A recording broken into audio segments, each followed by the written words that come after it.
Okay, there's no cohesive theme for this video. I didn't know what to call it, and these are all FPS games, kind of, except for the last one. They're just games that I've been playing and having fun with at the moment, and I wanted to make a video about them. Alright, intro over, whatever.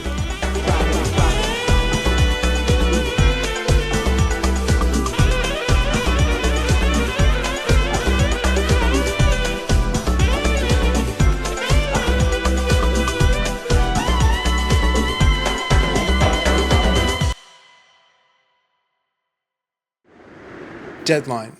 So this is known for being a gun builder sandbox type game, and I did a little bit of that when I first started playing, but after I got what I wanted out of my loadouts, I didn't experiment too much. You can do a lot of customization, especially with the AR-15 style rifles. You can more or less replace anything on the gun, like a Ship of Theseus type thing, and there's all these stats that I don't really understand, and sometimes it doesn't seem like they even do anything. But the main stat I focused on when making my loadouts was weight. If you have a lightweight gun, you have a considerably higher walk speed depending on how light you go. At first I went with the Remington 700 just by itself. I kind of made a lightweight loadout for it, and then I went to the Obrez. I used it for a bit and it was actually surprisingly accurate. I thought it was going to be terrible. Then I realized you don't actually have to carry a primary, you can just carry a pistol as your primary, so I started using the Tokarev. I experimented with other pistols and I found the Glock 17 to be okay because it had better capacity than the Tokarev, but it seemed like the Tokarev was much more accurate, and also the Tokarev was more lethal than the Glock 2.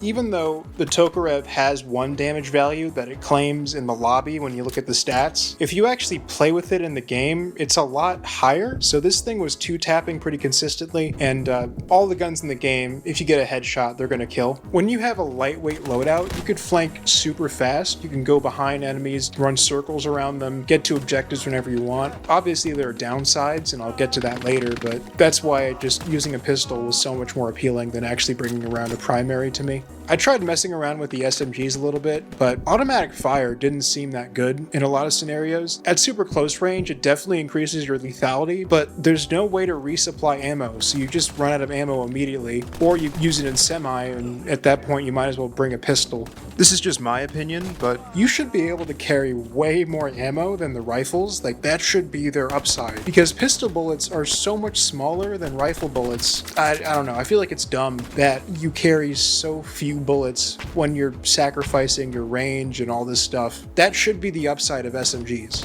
My second favorite gun is probably the AKM. A lot of people use 308 rifles like the Scar 17 or the FAL or the G3 because they want a one-tap to the torso. I just tried a stock AKM just to see what it was like, and I found that it one-tapped to a pretty good distance. When you make a comparison between the AKM and the 308 rifles at close distance, the AKM is the clear winner, and for the most part, I wasn't fighting at longer distances. In fact, I was basically always within the torso kill range of the AKM. Whatever it is, I'm not really sure what it was. The reason why it's not my favorite weapon in general is because it is a primary and it is heavier, but I did notice something a little bit off. With the AKM and also the shotgun, the velocity is much lower than it should be. I'm not sure if this is like a strange way of nerfing them.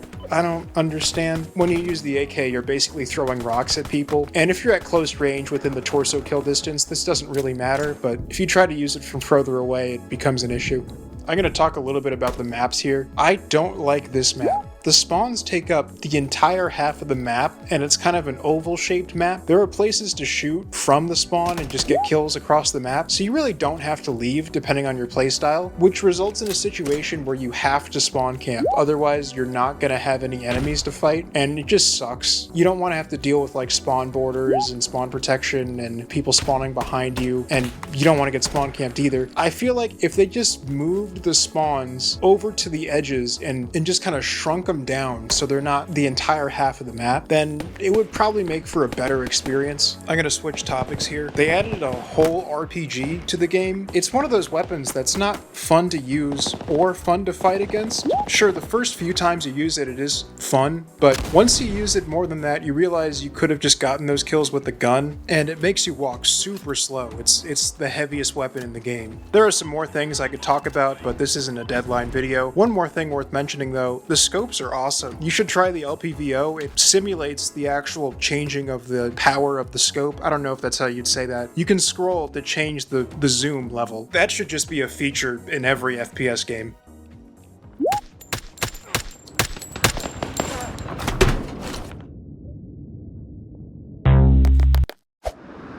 Scorched Earth. So part of the reason why I wanted to cover this game is they've been teasing an update for a while, and based off what they're saying, it seems like it's going to be pretty soon. And in the update, they're actually adding something pretty interesting that you don't see in a lot of World War II games. They're adding the Italians and the British. The British are a little bit more common than the Italians in FPS games, but both are still pretty uncommon. Battlefield 5 had some Italian weapons, but as far as I know, they didn't actually show any Italian troops or uniforms. I didn't see any Italian uniforms in the trailers, or any of the leaks. Is that what they're called? If it's coming from the devs, are they really leaks, or are they just like updates? I don't know.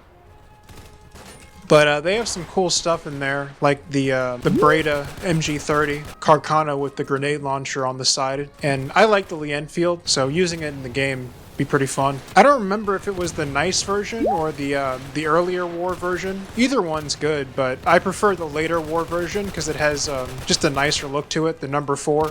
Anyways, about the game itself, the best part of this game is really just the building and terrain and the destruction system. What the game does with it, it's basically a game within a game. Like, he decided to make an FPS game with it, but I think it's good enough to be really something that stands out on its own. What are they... I don't understand what they're doing out here.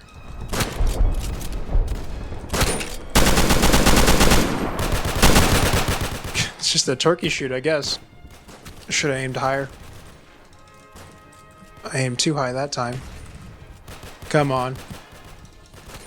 So I like to play as the assault class or the engineer class because infinite ammo is just like too good to give up most of the time. And the bolt actions are good because they're cheap, relatively speaking. This uses a loadout system kind of similar to Insurgency. You pick things and each thing you pick has a cost, but it also has weight. If you pick something heavy, you're going to run slower. If you pick something light, you're going to go faster. And if you pick something cheap, you'll have more space left over to, I guess, quote, purchase other stuff for your loadout. It's a good way of balancing things because it makes every weapon have a purpose, if done correctly. Because if a weapon is, objectively worse than another one, you can just make the worst weapon cheaper, and then people will use it when they have an expensive loadout, but they want a primary, but they want a secondary or something. Or they just want some level of utility that whatever weapon they're spending their money on doesn't provide.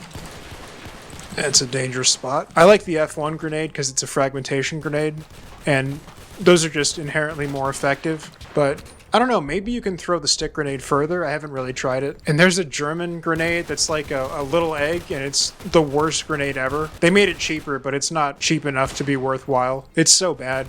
I think they're positioned in like a hole over there, but I haven't really taken a good look.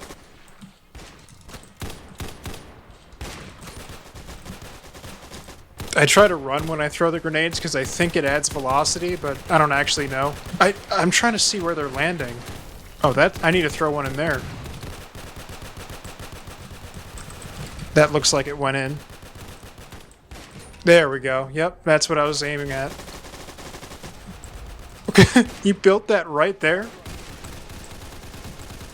Medic, I don't think that's how you do that. And I died. And one of the great things about this game, not only do the buildings get destroyed over time, but you can just like more or less go wherever you want to if you know what you're doing and you're not being shot at. If I wanted to, I could have entered at a higher floor. See, I got my RPG 40. I could have gone in like that. This guy just, I just threw my ammo box. If I still had it on me, I could have resupplied them. Those percentages you see on people, that's an indicator of how much ammo they have left. What are they doing over there, dude? They started to take back the entrance. Let's go over here. There's also free look if you hold Alt while you're walking around. This is a dangerous spot. Oh, this is a super dangerous spot. Oh man, I'm definitely gonna die here. Oh man. That's the thing about the RPG 40 is it's really more of a wall destroyer device and less of an impact grenade. You have to really be close to them to get a kill with it. What are you doing there? What? Oh, someone's right here. Stab him. Oh man, I don't like spots like this. Yeah, they're coming back. Let's put a wall here, because I see that machine gunner. Okay.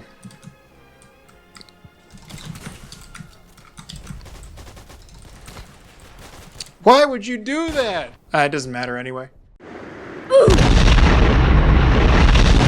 So this is Lexington Concord, and the reason why I like it is it's kind of an updated Blood and Iron. I know there's Guts and Black Powder, but that's primarily a PvE game. One other thing I like about this is it does incorporate, they're not as in-depth as Guts and Black Powder, but somewhat story-based game modes. Like there's the attack on Fort Ticonderoga, that one's fun. When you play Blood and Iron, it's kind of the same thing every time, with a very slightly different map, whereas this one's been updated in quite a few ways. The actual combat is better, the maps are better, as you can see. I just think this one's fun. The only thing I don't like is that you can't just have the musket ready at all times. You have to take it off and put it back on. Or sorry, bayonet. And the point of the bayonet was that you could keep it on at all times. That's kind of like the whole reason why the bayonet was invented. But I do like that the bayonet is better than the sword. Another thing that annoys me in this game is that you can't jump, and because you can't jump, sometimes there'll be a small fence that you just cannot get over, and you're just stuck. Oh, I'm the last one left.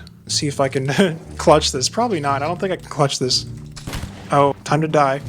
I'm hoping we can get one of the other maps. There's other classes in this game too. I mostly just like the musket, because the accuracy and the damage are good enough to where you don't really need a rifle most of the time, and you still got that bayonet. Yeah, see? You don't need a rifle. Also, this game lets you do all the steps for firing the musket in third person, which I think is good. I was hoping to show off one of the maps that have objective. There's cannons too. This is actually a pretty cool updated version of Crossroads. That guy's dressed like a pirate.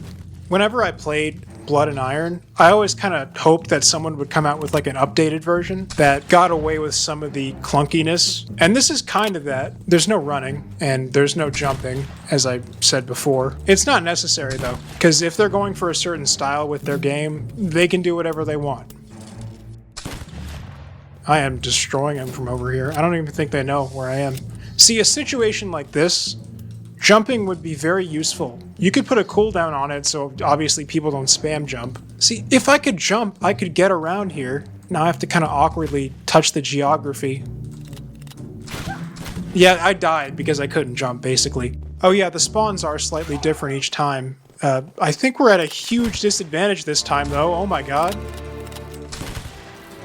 I took one with me, so I did my part. Yeah, they have the high ground, literally. I took 3. I've definitely done my part, but I'm still gonna die. I'm surrounded. Can I go for 4? Yep, okay, let me try to get out of here. Just give him a little bit of ground and retreat. Yeah, we're dead. Dude, that hit the fence right in front of him. Where's my escape route? There's a ladder here. That's my lifeline. How did I miss? He just shot. Well, I took, what was that, 5? I took 5 with me. And I injured one other guy. Now, how are you going to lose this one? Wait, there's no way. You're going to go up there without reloading? Oh, free kill. Great. That was great. Yeah, they added this like weird falling mechanic where if you fall too far, you kind of do the Peter Griffin. One more thing about this game, if you touch water, you just die immediately. Like, I get if you don't want to implement swimming, but there's this one map where there's a lot of water and you could potentially spawn right next to it. And if you just touch it, you die. Oh, this again. Are they on the hill? They're on the hill again. All right, let's just retreat immediately. Or should I go for the tower? Is it too late to go for the tower? I think I'm going to go for the tower. Can I climb this fence? Yes. I can't climb this one, though. Yeah, they're all shooting over there. This is probably my best bet right here. Yeah, this is good. I like this. I don't think he knows I'm up here. He doesn't know. I could potentially get those other guys. Oh my god! Oh my god, bro. Hit him. He's not looking at me. I don't think he knows where I am. He's not even looking over here. Oh my god, I missed again. I keep missing. We won. What is this? I think we spawned behind them. Yeah, they should probably fix that. At a time like this, it'd be cool if there was like grenadiers. Even though grenadiers generally didn't actually carry grenades, like if they could drop bombs down on us, that would make them way more intimidating here. Okay, let's get in there. That guy jumped down and broke his leg. I don't know what that guy was doing. This is why I think all the maps should have game modes, because this is way more interesting. Church tower. I like this map. It's pretty cool. They always kill the surrenderers. Oh, I should have shot. But since it's not elimination, you just get another respawn. Another reason why I think these game modes are superior. Alright. Start charging. See, this is awesome. This is way better than Blood and Iron. Ah. I wish there was a flank of some kind, though. Maybe there is, and we just haven't found it yet. Oh, we got a cannon up. Nice. I shot him, but he still got me. Oh, look at that ship. It's coming in. I think we have to win before the ship gets here. That's cool. The ship is kind of like intimidating almost. Well, I shot a guy who was defenseless. We need to like gather up for an attack or something. Yeah, I don't think the musket works at a very close distance. I think there's like an issue with how the game handles projectiles. Okay, we definitely broke through. Yeah, that ship is, there it is. That is a lot of redcoats, oh my god.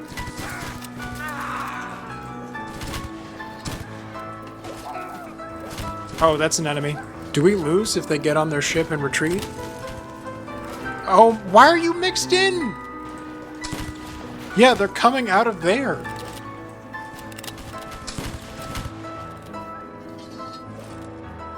Oh, I never got to see the ship.